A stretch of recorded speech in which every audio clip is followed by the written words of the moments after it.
Hey, I'm Dave Shackleford with the SANS Institute, and I'm joined by Greg Mayfield, the Director of Product Marketing at Tenable.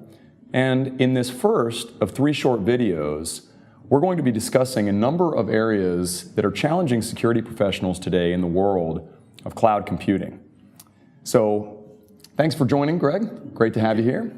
And I think the first thing we wanted to talk about was this problem in the cloud today around visibility, and the challenge that a lot of security professionals are finding in just being able to determine, number one, what assets they have and perhaps what state those assets are in as well. Just being able to see what's happening in the cloud, feeling as though they don't have the degree of exposure or visibility that they normally would when they're looking at things in their own data centers.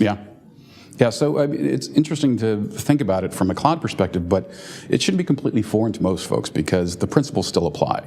You want to find out what you have, and then you obviously want to try and assess where the risk and the exposure is, and then remediate that.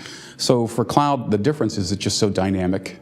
You've got workloads coming up and down. You have some instances that last minutes versus days or weeks, which may be in a normal on-prem environment. You also have network segments and subnets and so forth that may not be seen by all users and all operation staffs. Applications that may be in the same situation where you don't know all the port numbers and so forth. Configuration limitations because maybe certain SecOps teams or NetOps or IT ops teams see them and others don't. So there's a myriad of type of things you have to consider about what you mean by visibility, but collectively it's all those things. And you just have to do it still on a continuous basis. Yeah, I would totally agree with that. And in fact, I think that's really solidified in the security community by looking at the CIS critical controls. Exactly. And I think at SANS, certainly speaking for myself, all the years we've been working to develop that framework, we've kept the top 2 controls largely the same because they are in fact the most critical.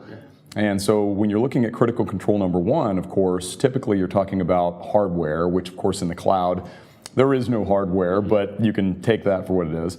And then, of course, the second control goes right along with that, which is, as you said, it's the services, it's the applications, it's all of those installed components that go along with the systems that you have running. And I think most security professionals, certainly in class and in my career, I think we've all agreed, finding assets and then finding out what's running on them is maybe one of the biggest challenges we have. It's just not easy to do. Yeah, and you think about it, with the cloud, once again, the principles are still the same, it's just the way you apply them are different. You would still look for your assets in the form of instances, databases, networks, applications, things like that, like we just talked about.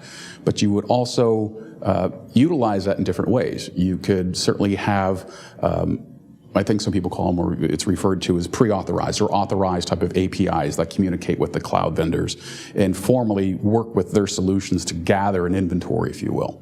And then you could also use agent-based solutions where you actually provide the software on there, or even agent-less solutions. So there's a myriad of choices that security practitioners have to consider when they go through that, but I think the right solution is a combination of all of them to a various degree, and to do it continuously. It's not a one-time set and forget type of situation. It's continually monitoring and doing the same things you've been doing on-prem, applying that same principle to a cloud environment. Yeah, and I think that's a great point because it actually sounds as though, given the right circumstances, we might actually be able to do things perhaps even better or more effectively in the cloud as long as we have the right tools to do the job. Agreed. Yeah, awesome. Yep. Well, thanks so much for joining us. Thank you. This is, again, our first of several videos talking about cloud security. So thanks, and we'll see you on the next one.